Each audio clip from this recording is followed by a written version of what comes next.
hace falta sentir el viento en la cara. Abrazar mucho, debí hacerlo más.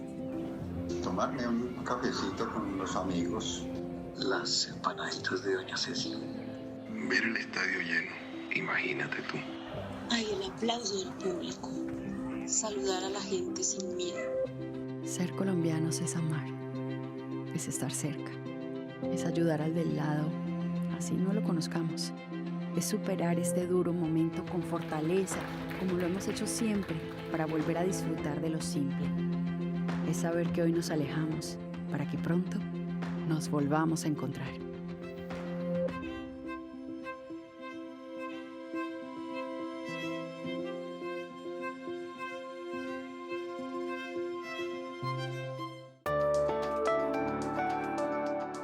Te tocas la cara más de 500 veces al día con tus manos, las mismas que tocaron el carrito en el supermercado, y la puerta, y el ascensor, y todo lo que otros también tocaron. Solo hay 2 formas efectivas para evitar el coronavirus. Son tan fáciles que pareciera que no funcionan, porque no son medicamentos, porque no fueron hechas en el laboratorio. Por eso las olvidas. Pero todo está en tus manos, así que no te toques la cara, ni una, ni 500 veces al día. Y lávate las manos, no una, sino muchas veces al día. Gobierno de Colombia.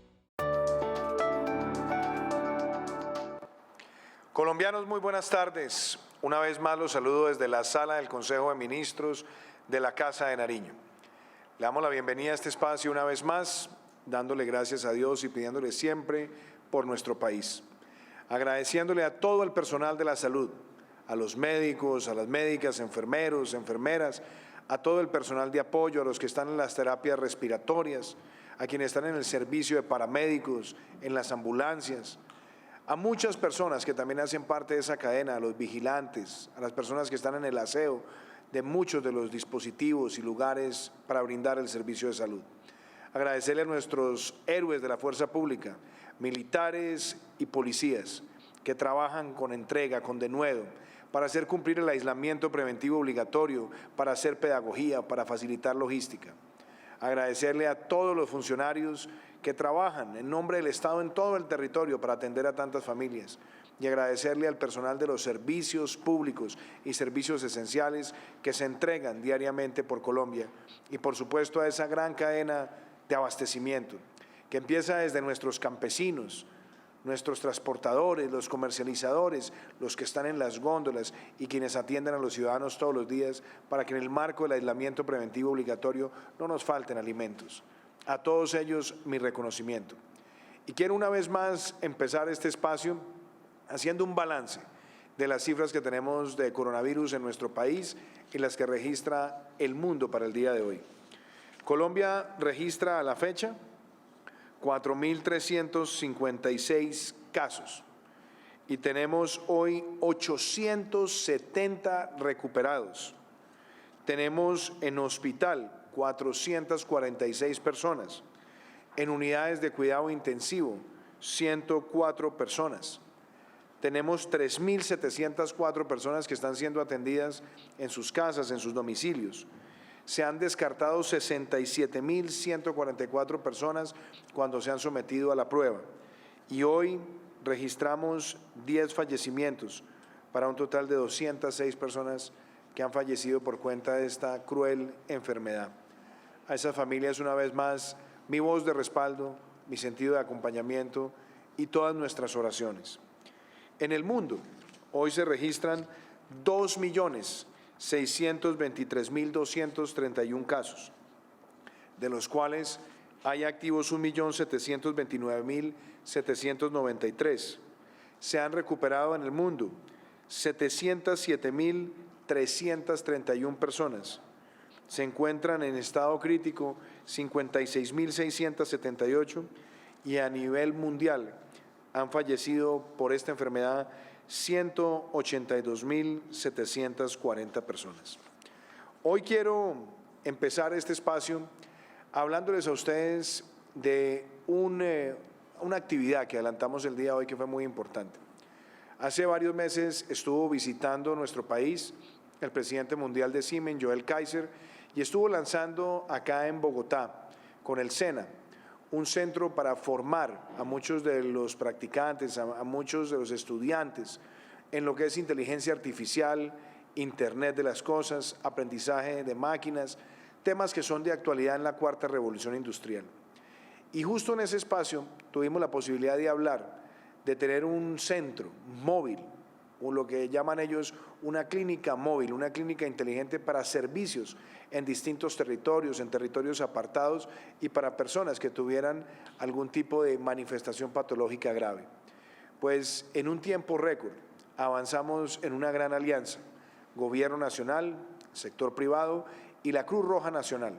Y hoy recibimos esa donación para Colombia, de esa clínica móvil inteligente que va a permitir estar en muchos lugares y atender a muchas personas. Originalmente se había pensado en ese servicio para personal migrante en zonas difíciles, pero en la medida que fuimos enfrentando esta contingencia del COVID-19, hemos dispuesto esa clínica móvil inteligente al servicio de personas que puedan padecer también esta enfermedad.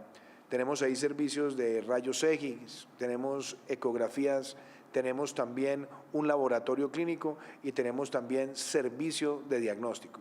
Así que creo que este es un aporte muy importante y hoy con el ministro Fernando Ruiz, acompañados virtualmente del embajador de Alemania en Colombia, de nuestro embajador en Alemania, del propio presidente mundial de la Siemens, Joel Kaiser, desde Alemania, y también con el equipo de la Cruz Roja colombiana, pudimos recibir esta importante donación y yo quiero que todos ustedes en sus casas vean de qué se trata esta clínica móvil al servicio de los ciudadanos.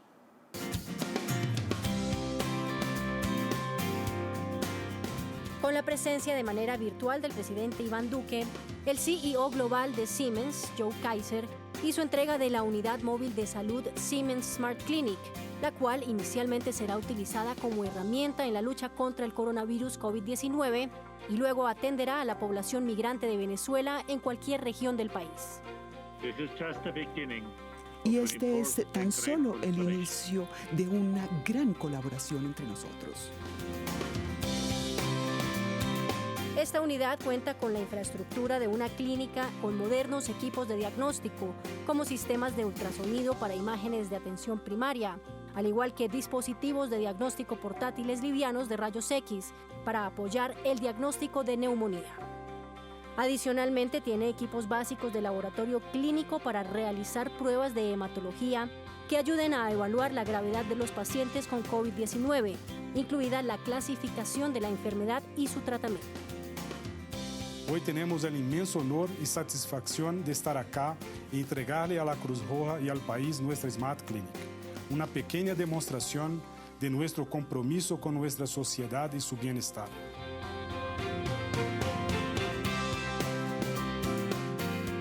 Esta unidad móvil, que ya está lista para operación, cuenta con las mejores características para poder dar la atención en áreas rurales y en pequeños municipios de Colombia, y comenzará su operación en Bogotá con capacidad de atender y diagnosticar hasta 200,000 pacientes al año.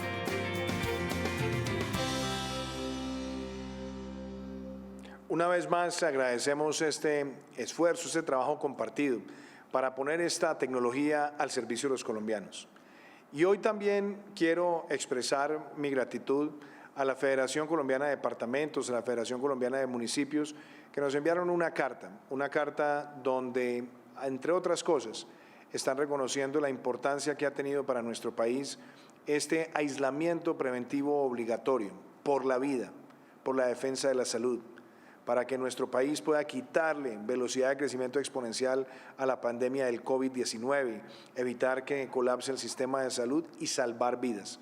Y adicionalmente agradecer también las manifestaciones que dejaron claras de poder empezar cada vez más a dar pasos para recuperar vida productiva, pero al mismo tiempo protegiendo la salud y la vida. Quiero decirles a ellos, a todos los gobernadores, a los alcaldes de Colombia, que este es un esfuerzo de todos, este es un esfuerzo de país. Aquí solamente existe un propósito común y un trabajo en común para que nuestro país pueda sortear esta dificultad. Por eso, hoy, debido a muchas preguntas que hemos recibido y también el interés que han manifestado distintos sectores de la población por ir entendiendo estas medidas de ir recuperando progresivamente vida productiva, pero al mismo tiempo dentro de un proceso de aislamiento preventivo, he invitado nuevamente al doctor Carlos Álvarez, quien fuera presidente de la Asociación Colombiana de Infectólogos y quien hoy ha sido designado también por la Organización Mundial de la Salud como coordinador de estudios de COVID-19 en nuestro país.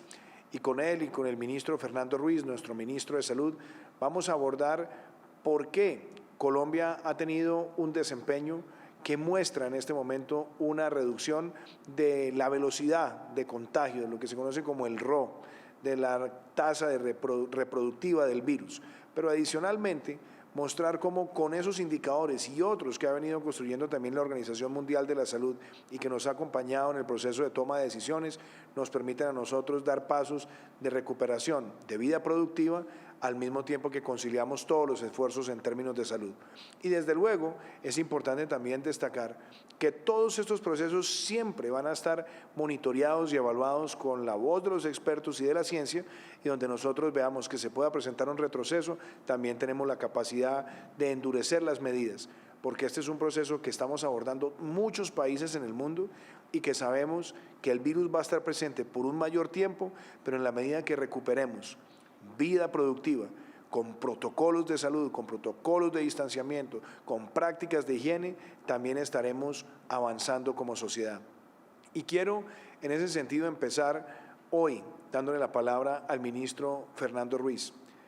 Ministro Fernando, hemos hablado en los últimos días de muchos temas. Usted ayer estaba explicando el famoso RO, pero yo quisiera de una forma muy pedagógica que le hablemos a las personas en sus casas de 3 fenómenos o 4 fenómenos que son importantes. Uno, que esa tasa reproductiva de contagio en el país, debido a las medidas que se han adoptado, ha venido decreciendo. Pero además tenemos otro indicador, el número de muertes por millón de habitantes, comparado con otros países de América Latina y del mundo, también marca una tendencia por ahora favorable para Colombia. Y desde luego, lo mismo el número de contagios por millón de habitantes, y algo que también se ha hecho reiterativo, que la misma Organización Mundial de la Salud, nos lo dijo usted y a mí la semana pasada en la teleconferencia que tuvimos con el director de la Organización Mundial de la Salud, con el doctor Tedros, y es que frente al número de pruebas que se practican, en este momento las pruebas que están marcando positivas están por debajo del 10% y llevamos varios días que han fluctuado entre el 5 y el 6%. Todo esto nos da luces.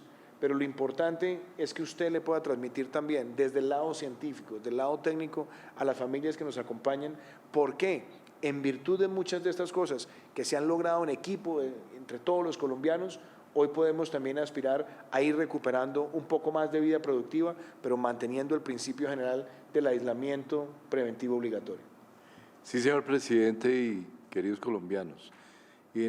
Ayer explicábamos qué es lo que es el RO, cómo esa tasa multiplicativa nos mide el impacto, el efecto, la velocidad a la cual se propaga el virus.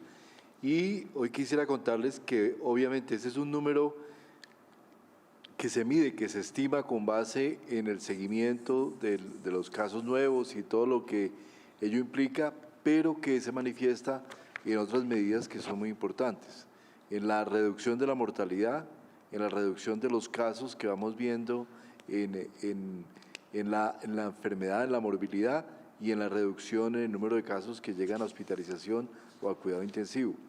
Lo que es aquí es claro es que ese número ha venido bajando, que lo estamos monitoreando y que uno lo puede tomar medidas indirectas, como por ejemplo decir que entre la semana del 1 al 10 de abril tuvimos un aumento de 270 personas diarias hospitalizadas, pero ya del 11 al 20 solo tuvimos un aumento de 11 personas hospitalizadas. Eso indica que este número ha ido bajando, que es un número muy variable y muy sensible, sí, porque evidentemente cualquier relajamiento en el ritmo, en la disciplina social que tengamos en el momento de relajarnos y dejar que los abuelos salgan, de dejar que los niños salgan, pues nos puede volver a aumentar evidentemente ese RO. Y ese es el gran reto que tenemos como país para poder avanzar en el control de la epidemia. Y eso nos permite tener una flexibilización que nos permite la salida de algunos sectores sociales que algunos sectores sociales y productivos puedan entrar a funcionar nuevamente, y obviamente nos implica que si ese número RO se nos vuelve a subir a un número que no sería deseable, podamos tener que tomar otra vez medidas de mayor distanciamiento social. Gracias, ministro Fernando. Doctor Carlos Álvarez, siempre es un gusto tenerlo acá y además pues decirle que esa designación que usted ha recibido de coordinar los estudios de COVID-19 en nuestro país a todos nos llena de orgullo, porque sabemos el largo proceso que usted ha tenido desde la visión académica, la visión científica. Y yo quisiera empezar preguntándole a usted, porque usted nos ha acompañado en muchas de estas decisiones y las hemos ido llevando de manera responsable y, como hemos dicho siempre, paso firme y seguro. Usted, analizando muchos de los indicadores que tenemos hoy en Colombia y comparándolos también con otros países del mundo, usted mismo nos ha dicho, se pueden ir dando pasos que tenemos que ir monitoreando para recuperar esa vida productiva. ¿Por qué no le habla a ustedes desde esa óptica científica, médica, de por qué lo que se hizo en Colombia gradualmente endureciendo y quizás tomando medidas draconianas pero necesarias en función de la protección de la vida y de la salud pública, también pueden marcar ahora una pauta de seguir manteniendo el principio del aislamiento preventivo como principio general, pero dándole cabida a esa recuperación de vida productiva? Buenas tardes, presidente, colombianos. Yo creo que aquí es importante en que siempre nos centramos en el aislamiento preventivo como la única medida, y en realidad creo que se ha venido insistiendo en que son varias las medidas que se han venido tomando, y creo que cuando uno compara con otros países de América Latina, pues sí podemos decir que vamos en condiciones mejores, y no por casualidad, sino que probablemente las medidas que se tomaron de cierre de las fronteras, de cierre de colegios y universidades, de hacer la protección de los adultos mayores y finalmente el aislamiento preventivo obligatorio, pues han tenido el impacto que se espera, como ya lo explicó el ministro, en la disminución de la propagación. Decíamos en que si yo soy infectado y no tengo al lado a quien infectar, pues definitivamente la propagación del virus se va disminuyendo. Pero eso depende mucho de ese compromiso, de esa disciplina de cada una de las personas. Ahora bien, creo que el efecto que puede tener estas medidas pues se pueden ver de forma directa o forma indirecta.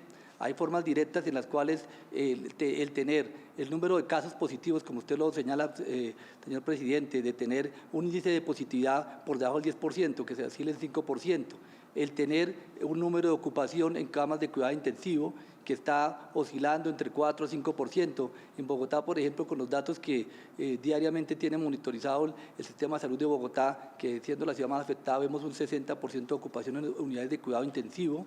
Y vemos también el número de hospitalizaciones que en este momento están llegando con casos sospechosos o casos confirmados de COVID, pues está dentro de uno de rangos esperables que al final sumando son el 10%.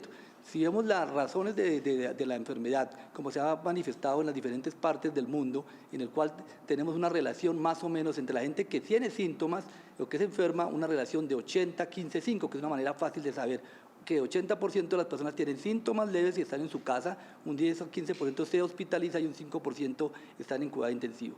¿Y para qué traigo estas cifras, presidente? Porque cuando uno mira esto, lo que está diciendo que en este momento, pues a pesar de que, y lo sabemos, hay muchos casos que probablemente no se han diagnosticado y que están ahí están en la comunidad, como siempre ocurre en estas epidemias, un porcentaje de casos importantes sí se han diagnosticado y los tenemos en los hospitales.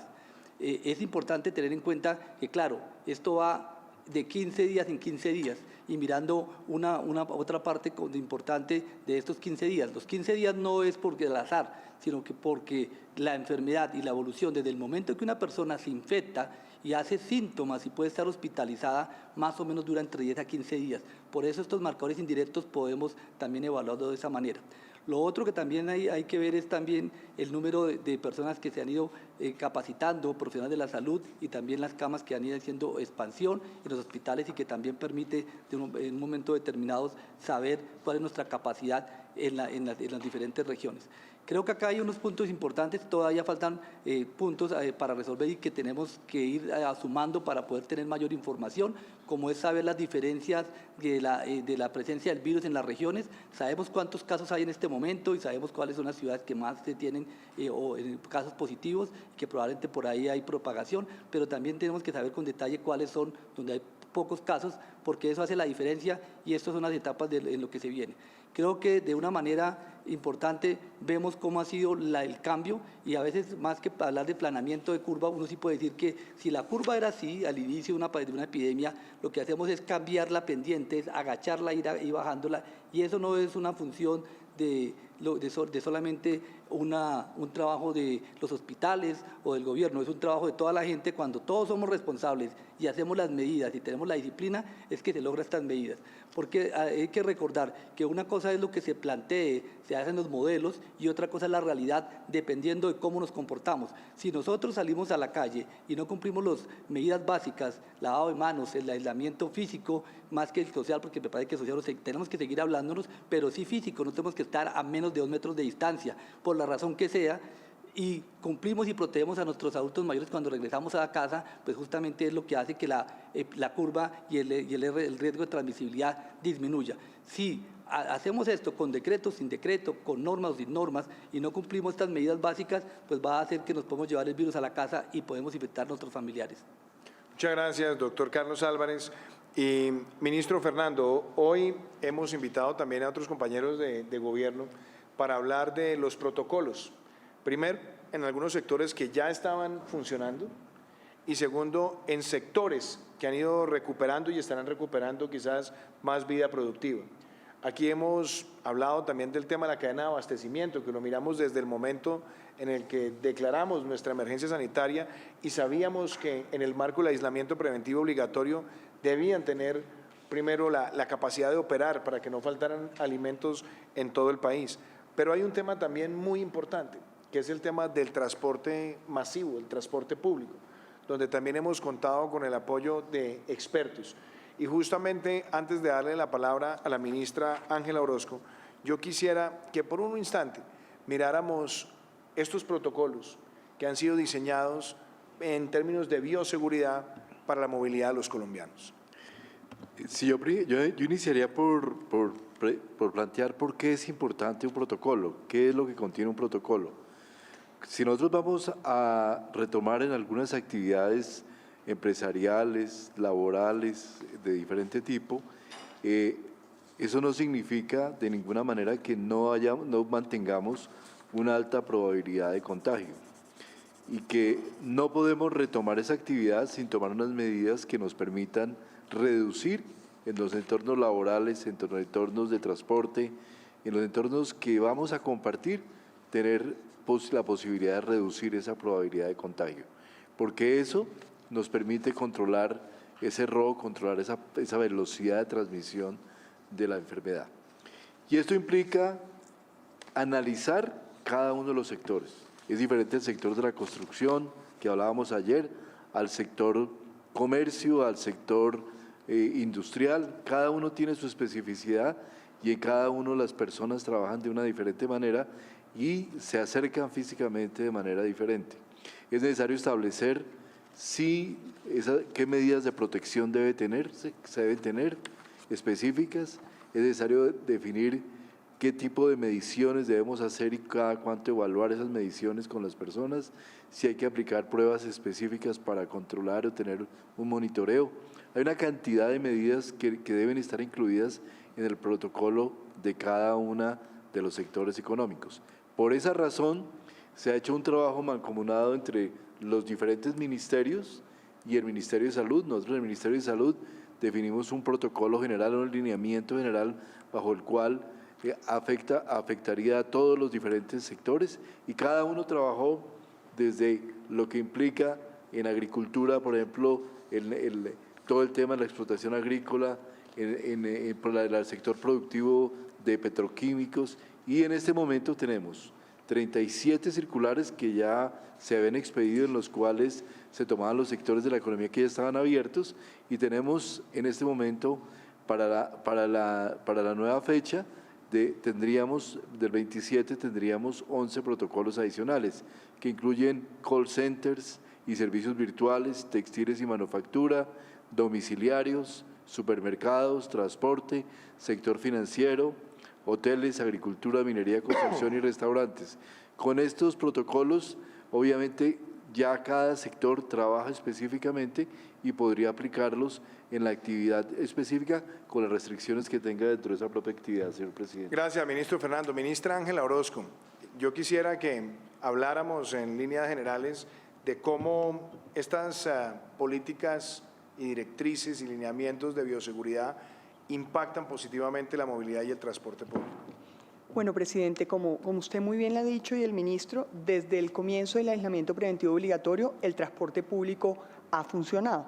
Ha funcionado los sistemas de transporte masivo en las ciudades y también el transporte intermunicipal precisamente en aquellas capitales que tienen municipios conurbados y que de alguna manera tienen una población flotante que desplaza todos los días a trabajar o en hospitales o en sitios de expendio de comidas o en establecimientos de alimentos o de salud. Es así la razón por la cual, mediante la circular 004 del 9 de abril, el Ministerio de Transporte, el de Salud y el de Trabajo adoptaron el protocolo de bioseguridad para los sistemas de transporte en general. Haciendo un resumen, digamos, fundamental de las medidas que han venido y que han estado en vigor desde que ha comenzado la cuarentena, hablamos obviamente de la limpieza y desinfección permanente de los vehículos y de los elementos de contacto permanentes en los vehículos, el uso correcto de los elementos de protección como el tapabocas para el conductor y guantes, el distanciamiento social o aislamiento físico mínimo de 1 metro dentro de los vehículos y en los sitios, digamos, de portales, estacionamientos y otros elementos 2 metros que haya de distancia entre cada uno de los pasajeros, el suministro de gel y alcohol durante todo el sistema, el uso por parte de los pasajeros o de los usuarios de tapabocas convencional, y aquí hago claridad en convencional porque no es el tapaboca que se exige para la gente que atiende los sistemas de salud y por eso hemos hecho campañas para que la gente aprenda a hacer sus propios tapabocas, entendiendo que los sistemas mueven en todo el país alrededor de 5 millones de personas al día. También ventilar los vehículos de manera periódica. En el caso de los sistemas de transporte intermunicipal, cuando los conductores ven que hay personas que tienen síntomas, reportarlos a las empresas de transporte y obviamente estrategias permanentes de comunicación para los usuarios sobre las prácticas de higiene y aislamiento social que son necesarias. Ahora, teniendo en cuenta que todo ese trabajo que se ha venido haciendo permite identificar que estos sectores excepcionados y que se van a excepcionar también a partir después del 27, hicimos una medición general de todo el país, entendiendo que en promedio, obviamente, con los sectores que van a salir a trabajar, aún no se estresan los sistemas de transporte en la medida que en promedio todavía de alguna manera no llegan a ocupar el 35% máximo de capacidad de operación de cada vehículo, que es lo recomendado por esa distancia de 1 metro que ha recomendado la Organización Mundial de la Salud, la Organización Panamericana de la Salud, la Unión Internacional de Transporte Público. También reconocemos que como eso se ha diseñado con base en promedios, habrá sitios específicos en las distintas ciudades, broncales o estaciones puntuales, donde no necesariamente se ajuste en promedio y entonces tenemos que promover soluciones alternativas de movilidad y además dar unas flexibilidades que el Ministerio de Transporte puede dar mediante resolución para que en aquellos casos o aquellas zonas puntuales donde se requiera complementar los sistemas, se complemente, por ejemplo, autorizando que las compañías de transporte público intermunicipal, de transporte o de transporte especial que hoy en día no están operando, entren a las ciudades a prestar el servicio público colectivo de manera que se complementen en aquellas zonas específicas donde claramente por razones específicas del promedio no se ajuste necesariamente al promedio. Eso es lo que estamos haciendo, presidente. De esa manera la gente se puede movilizar de una manera tranquila, seguir movilizándose en vehículos particulares, en motos, en bicis, promover la utilización de motos y bicis y también en el vehículo particular siempre, obviamente, guardando esa distancia del metro. Eso es en términos generales lo que se ha venido desarrollando y se está adicionando en términos claros de flexibilización para aquellos puntos donde no se ajuste ese promedio general. Gracias, ministra Ángela. Y los invito a que veamos de manera pedagógica un video que hemos preparado para entender estos lineamientos, estas guías de bioseguridad en la movilidad pública. Los trabajadores que regresen a sus actividades desde el lunes tendrán varias opciones. Una de ellas es la moto, que debe utilizarse respetando todas las leyes de tránsito vigentes, como el uso de casco y elementos reflectivos. También está la opción de los carros particulares, que podrán ser compartidos pero respetando el distanciamiento de mínimo 1 metro entre los pasajeros. La bicicleta es muy buena opción, debe utilizarse con todos los elementos de protección como el casco y con tapabocas. En los recorridos, los biciusuarios deberán mantener un distanciamiento de por lo menos 2 metros entre una bicicleta y la otra y no desplazarse en fila sino en diagonal, en lo posible. Estas opciones ayudarán a que en los sistemas masivos se respete el límite del 35% de ocupación permitido para su operación. Los usuarios de este modo deben conservar una distancia entre ellos de mínimo 1 metro y viajar siempre usando tapabocas.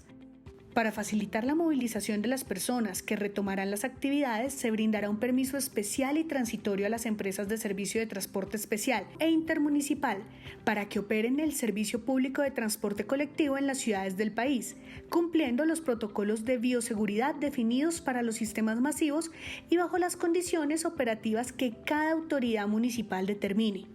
Este permiso tendrá vigencia hasta que se superen las condiciones que le dieron origen y está sustentado en el artículo 20 de la Ley 336 de 1996.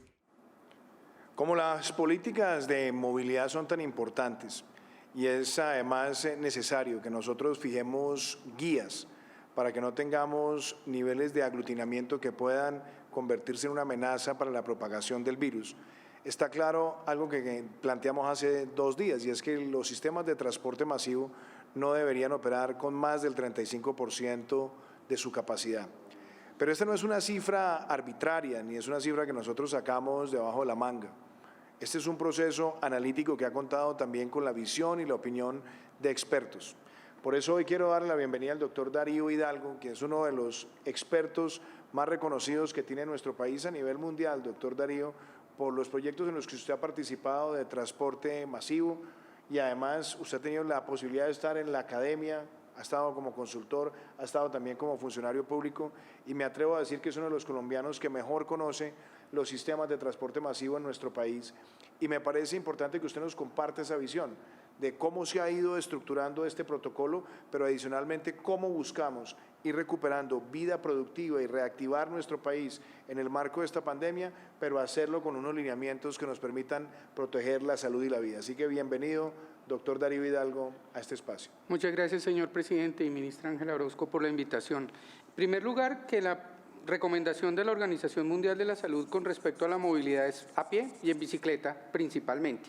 Entonces, en ese sentido, hay un trabajo que todos podemos hacer, por ejemplo, ampliar las ciclorrutas temporales, ampliar andenes inclusive a través de medidas de urbanismo táctico para permitir la posibilidad de que los trabajadores, las personas que nos cuidan y los que entren en actividad económica para poder reactivar nuestra capacidad productiva, puedan también transitar en bicicleta y a pie de una manera más segura. Pero en el transporte público en este momento estamos en el orden del 16% de esa capacidad que existe en el transporte público en el país. Existe una posibilidad de ampliar la utilización hasta un 35% y las ciudades pueden, a través de un claro monitoreo y la muy buena programación y gestión de la operación de los servicios, mantener esa ocupación del 35% en todos los servicios en la ciudad. Por supuesto, como bien dijo la ministra, es algo que no es automático, es algo que se requiere un monitoreo y una gestión, pero los cálculos que ha hecho el ministerio, los cálculos que han hecho las diferentes ciudades, nos permiten establecer con cierta claridad que en promedio podemos tener esa utilización del 35% y a través de monitoreo y gestión podemos lograr que los puntos críticos tengan la atención debida. Una de las cosas que tienen los sistemas de transporte masivo en buses en el país es su flexibilidad en la programación. Se pueden reprogramar buses en diferentes sectores y se puede hacer apoyo con monitoreo con la policía para que la ocupación de las plataformas y las filas se mantenga a la distancia física que requerimos, señor presidente, para poder tener seguridad también en el transporte. Pues muchas gracias, doctor Hidalgo. Creo que usted pues no solamente nos ha acompañado también en este proceso, sino que lo ha hecho con un equipo interdisciplinario, donde están las consideraciones de transporte, de movilidad y por supuesto también las consideraciones de salud. Y nosotros lo hemos dicho también en las guías para ir recuperando esa vida productiva, que queremos también insistir en esa limitante de capacidad que no exceda el 35%, pero también que los ciudadanos puedan utilizar la bicicleta y otros mecanismos de transporte, porque aquí lo que se trata es de ser capaces de enfrentar la pandemia, también con mejores medidas de autocuidado cuando soy usuario del sistema de transporte masivo, pero también de utilizar transportes alternativos, y yo creo que adicionalmente la promoción que ha hecho la misma Organización Mundial de la Salud del uso de la bicicleta es bien relevante. Y otro sector que hemos invitado esta noche para hablar sobre los protocolos es el sector de la agricultura. Hoy nos acompaña acá el ministro de Agricultura, Rodolfo Sea, y con él hemos venido trabajando también con el equipo del ICA en cómo mantener no solamente funcionando esta cadena de abastecimiento como la hemos tenido durante el aislamiento preventivo obligatorio, sino también cómo podemos mejorar cada vez más en estos protocolos. Hay temas inclusive que son muy relevantes para un sector que está en el afecto de todos los colombianos, que es la recolección y la cosecha cafetera, donde también los protocolos son muy claros y son muy importantes también para este sector. Entonces, antes de darle la palabra, ministro Rodolfo, los quiero invitar a que veamos un video que resume de alguna manera este esfuerzo por tener protocolos en distintos sectores del agro y también con un enfoque especial en el sector cafetero. Durante la pandemia, el campo no se ha detenido y allí están trabajando a diario verdaderos héroes. Solo tenemos gratitud con nuestros campesinos a quienes hemos venido extendiendo todas nuestras ayudas a través de créditos, capacitación y soporte en la comercialización, y para quienes además hemos elaborado estrictos protocolos para cuidar de su salud y la de sus familias. Tan solo en el caso del café, entre marzo y junio se recogerá la cosecha del primer semestre, unos 6.5 millones de sacos de café, labor que requiere de unos 135.000 recolectores, y para ellos, con distintos ministerios y de la mano de la Federación de Cafeteros y las Secretarías de Agricultura, se definieron 8 temas: distanciamiento a la hora de recolección, uso de soluciones desinfectantes, elementos de protección individual, actividades de limpieza en las fincas, en cocinas, comedores, habitaciones, baños y áreas de lavandería, entre otros. Pues aquí en la finca las medidas que estamos haciendo son usando el tapabocas, desinfectándonos, no estar juntos como amontonados, estar separados cada como 2 metros por persona, dándole charlas al que llegue, y el que llegue hasta la finca hay que hacerlo bañar, lavar la ropa, bueno, y desinfectando. Otro gran reto que tenemos será en la ganadería, particularmente por el primer ciclo de vacunación contra la aftosa que inicia en mayo. Con el Ministerio de Agricultura, el ICA y Fedegan hemos establecido estrictas medidas de bioseguridad para proteger a los vacunadores. Dentro de muy poco debemos empezar el primer ciclo de vacunación de fiebre aftosa. No podemos parar. Un problema no puede generar un problema mayor. Los ganaderos y los vacunadores debemos garantizar todas las condiciones de bioseguridad para hacer un ciclo seguro, pero el campo no puede parar. Seguiremos con medidas para cuidar a quienes trabajan a diario para abastecer de manera segura a todos los colombianos. Entonces, ministro Rodolfo, lo escuchamos. Yo creo que aquí hay temas que son muy puntuales, los protocolos para la producción en nuestro sector rural, pero adicionalmente creo que usted también tenía unos mensajes importantes que transmitir hoy sobre cómo se van cumpliendo algunas de las políticas de crédito para los pequeños productores del campo. Lo escuchamos. Muchas gracias, presidente. En este trabajo articulado con el Ministerio de Salud, donde siempre se privilegia la vida y la salud de los colombianos, está el abastecimiento. Por eso desde un principio comenzamos con los protocolos para todo el campo colombiano, y a medida que hemos avanzado hemos ido puntualizando en algunos sectores. Por ejemplo, en el sector cafetero teníamos un gran reto, la movilización de 135.000 personas. ¿Qué decisión se tomó? Vamos a recoger el café con las personas que viven en las zonas cafeteras. Lo primero, las fincas que son menores de 3 hectáreas, vamos a recogerlo con la familia.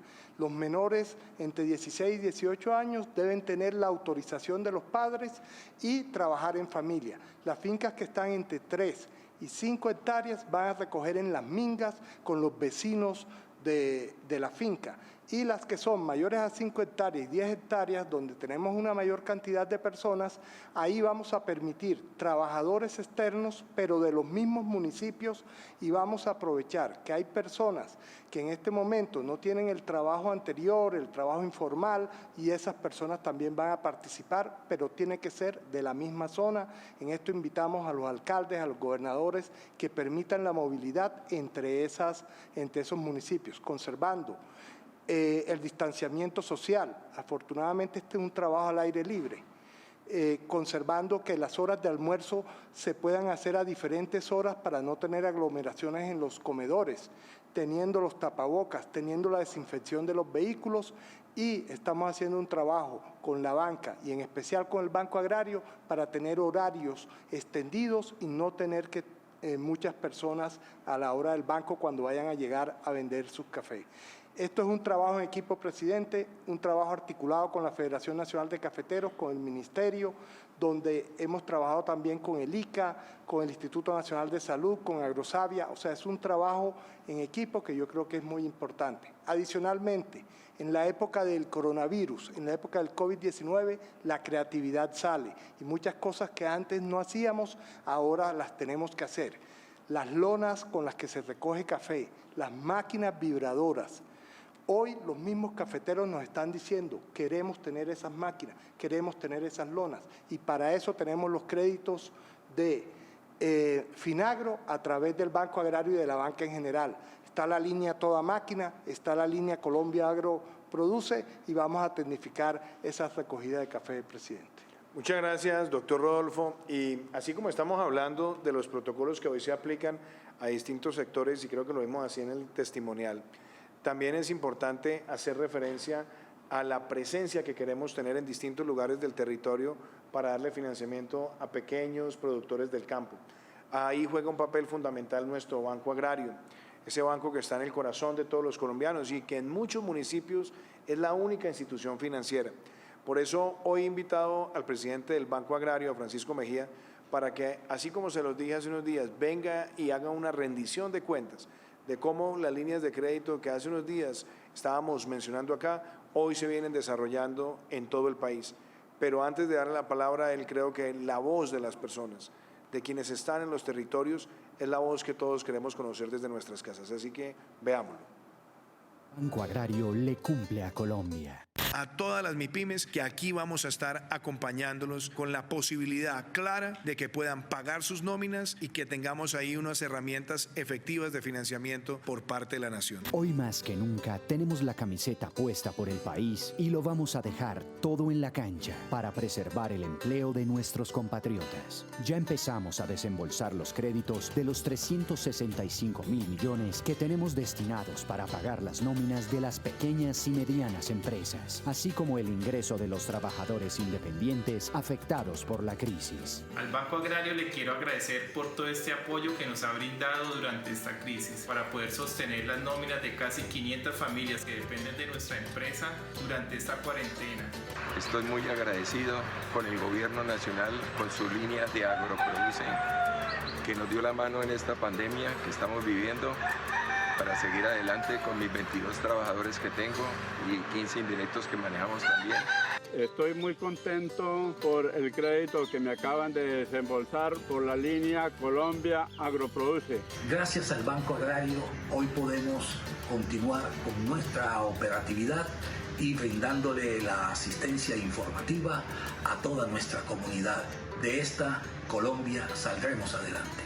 Avanzamos comprometidos con la vida, trabajando para superar el impacto de esta coyuntura en nuestros clientes y en todos los colombianos. Muchas gracias, Banco Agrario. Gracias al Banco Agrario. Gracias, señor presidente de la República, por tenernos en cuenta en este momento de crisis. Muchas gracias, Banco Agrario. Banco Agrario de Colombia. Yo creo que ahí hay un testimonio de una institución, doctor Francisco, que está presente en el territorio y que además en esta coyuntura no solamente ha querido llegarle a los distintos sectores de la ruralidad, sino también a pequeños y medianos empresarios en el país que hacen parte de distintas cadenas. Así que, ¿por qué no le comparten a las personas que están en sus casas esta noche cómo va cada una de esas líneas que hemos venido presentando durante este aislamiento preventivo obligatorio? Gracias, presidente. Compartirle a los compatriotas que desde que empezamos el aislamiento preventivo obligatorio, hemos desembolsado 140.000 millones de pesos en pequeños productores agropecuarios y 69.000 millones de pesos en medianos productores, para un total de 27.400 productores beneficiados y un total de recursos de 209.000 millones de pesos entre pequeños y medianos. Pero además hemos irrigado crédito en el resto de la cadena agropecuaria, en la agroindustria, en los comercializadores de alimentos, y en ellos hemos colocado 172.000 millones de pesos para que la cadena de suministros de alimentos no pare de producir y podamos tener abastecimiento en las ciudades. Y muy importante, señor presidente, aquí en este programa hace un poco más de una semana anunciamos recursos por 365.000 millones de pesos para apoyar a la micro, a la pequeña y a la mediana empresa en el pago de nóminas, no solamente del sector agropecuario, sino de todos los sectores de la economía. Y hoy podemos decir que tenemos en aprobación 95.000 millones de pesos que benefician a 2.500 pequeñas empresas y ya hemos desembolsado 5.000 millones de pesos. Esos 95.000 millones de pesos los desembolsaremos en el curso de la semana que viene. Y por supuesto hemos cambiado procesos para dar más acceso al crédito. Ahora estamos recibiendo toda la documentación digital y los pequeños productores agropecuarios no tienen que presentar un flujo de caja porque desde el banco ya hacemos ese flujo de caja. Yo creo que con esto estamos contribuyendo a que la cadena alimenticia no pare y a mitigar en la medida de lo posible esta crisis. ¿Y por qué no también profundizan sobre un tema que fue importante? ¿Cómo se fueron ajustando también las tasas? Porque Banco Agrario fue una de las primeras instituciones o la institución que tomó el liderazgo en la reducción también de algunas condiciones crediticias para las personas más vulnerables. Así es, presidente. Toda nuestra banca de microcrédito que atiende sobre todo a vendedores informales, les redujimos la tasa del 2.1% al 0.97% y les hicimos prórrogas de un periodo de gracia que va hasta 120 días, de tal manera que cuando regresen a sus actividades pues no tengan esa carga de intereses y sea mucho más fácil para ellos pagar y tener un flujo de caja. Muchas gracias, doctor Francisco. Y yo no puedo dejar esta noche también de hacer una mención, de ver hoy este Día Mundial de la Tierra, donde todos también tenemos una conciencia ambiental, una conciencia por defender nuestra naturaleza. Y este aislamiento preventivo obligatorio, como lo he dicho tantas veces, es de alguna manera un llamado que nos hace a todos como sociedad, nuestra madre tierra, y que nos implica a todos nosotros pensar y repensar y reinventarnos y reimaginarnos un mundo donde la sostenibilidad sea un criterio que llevemos todos en el corazón. Yo quiero mostrarles a ustedes este testimonio para hoy, recordar la importancia que tiene el Día Mundial de la Tierra.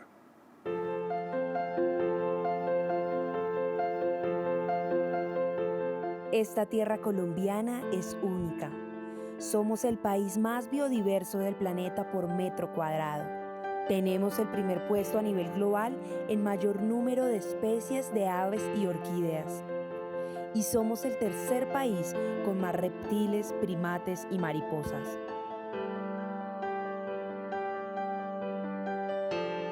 Contamos con más de 310 ecosistemas marinos. En las aguas colombianas habitan 5 de las 7 especies de tortugas marinas del planeta.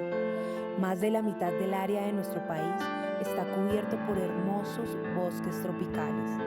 Tenemos costas sobre 2 océanos, Pacífico y Atlántico. Seaflower, la reserva de biosfera de mayor área marina que existe en el mundo, hace parte de nuestro territorio. El páramo más grande del mundo está en Colombia.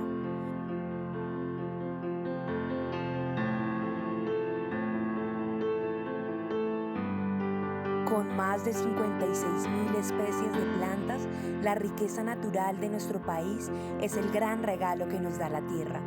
Cuidémosla.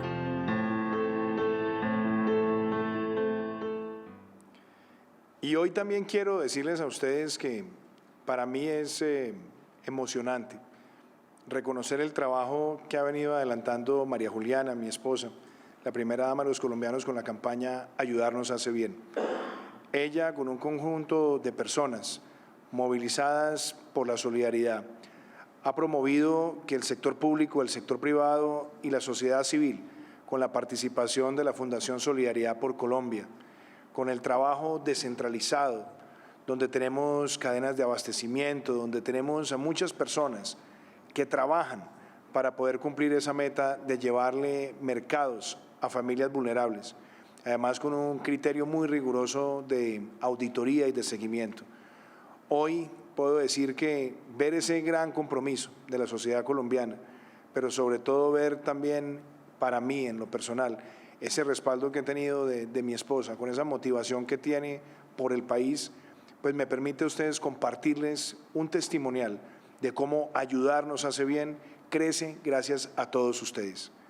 Ahí hay aportes de 5.000, de 10.000 pesos, hay aportes de grandes empresas, hay trabajo de muchas fundaciones, hay un trabajo descentralizado. Y sé que una de las metas más importantes es que podamos transitar por esta adversidad sin que tengan hambre muchas familias vulnerables. Ayudarnos hace bien, queremos que siga creciendo, que ustedes vean cómo avanza y que esos avances transforman vidas. Así que los despido esta noche agradeciéndoles una vez más su compromiso, porque los avances que tiene Colombia son de todos. Aquí no hay triunfos individuales ni personales de nadie. Somos una nación que quiere salir adelante juntos. Así que los dejo con este testimonio de cómo ayudarnos hace bien, llega al territorio y está produciendo un impacto para muchas familias.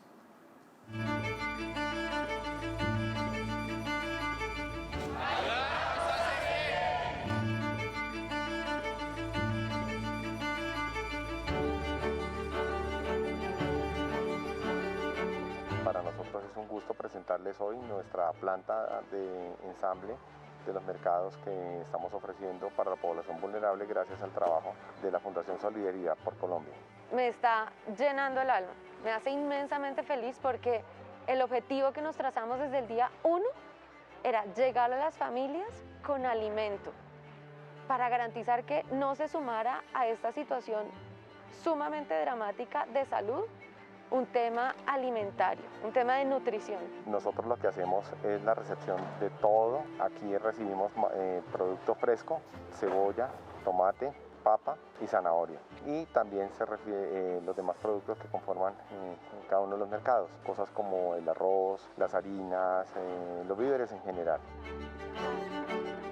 Qué bueno que como esta bodega tenemos muchas en todas las regiones de Colombia. Y eso es algo muy importante porque ya tenemos una en Cali, tenemos una en Antioquia, tenemos otra en Atlántico. En esas bodegas también nos están llegando, como aquí, todos esos mercados para comenzar a repartir, para no solamente llenar el cuerpo, sino también llenar el alma de los colombianos.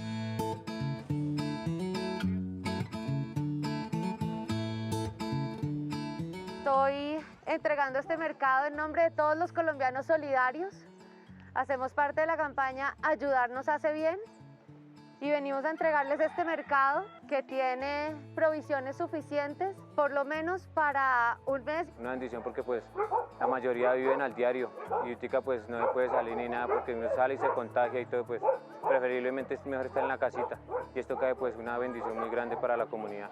Lidero comunidades y bien por la comunidad y aplausos para ustedes por tener en cuenta mi comunidad. Muchas gracias. Aquí venimos con Ayudarnos hace bien, a decirles ánimo y a que sea un motivo de agradecimiento y para que ojalá sea una oportunidad para que se reúnan en familia, trayéndoles una muestra de la solidaridad de todos los colombianos y traemos alimento para que no se sume el hambre a esta situación tan difícil que estamos viviendo, para que tengan lo necesario en su mesa. Acá estamos, los estamos pensando. No habrá un mejor momento para ustedes para unirse como una familia que compartir este alimento.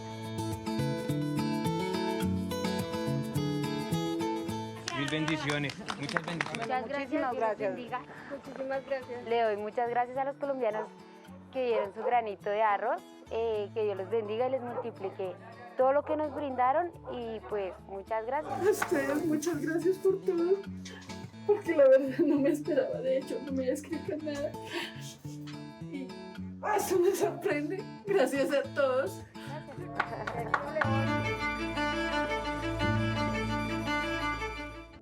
Me hace falta sentir el viento en la cara. Abrazar mucho, debí hacerlo más. Tomarme un cafecito con los amigos. las empanaditas de Doña Ceci. Ver el estadio lleno, imagínate tú. Ay, el aplauso del público. Saludar a la gente sin miedo. Ser colombianos es amar, es estar cerca, es ayudar al del lado, así no lo conozcamos. Es superar este duro momento con fortaleza, como lo hemos hecho siempre, para volver a disfrutar de lo simple. Es saber que hoy nos alejamos, para que pronto nos volvamos a encontrar.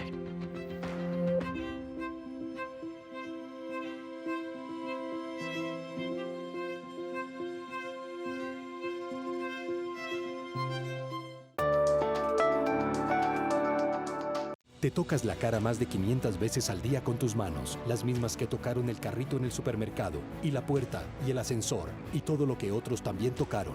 Solo hay dos formas efectivas para evitar el coronavirus. Son tan fáciles que pareciera que no funcionan, porque no son medicamentos, porque no fueron hechas en el laboratorio. Por eso las olvidas. Pero todo está en tus manos, así que no te toques la cara, ni una, ni 500 veces al día.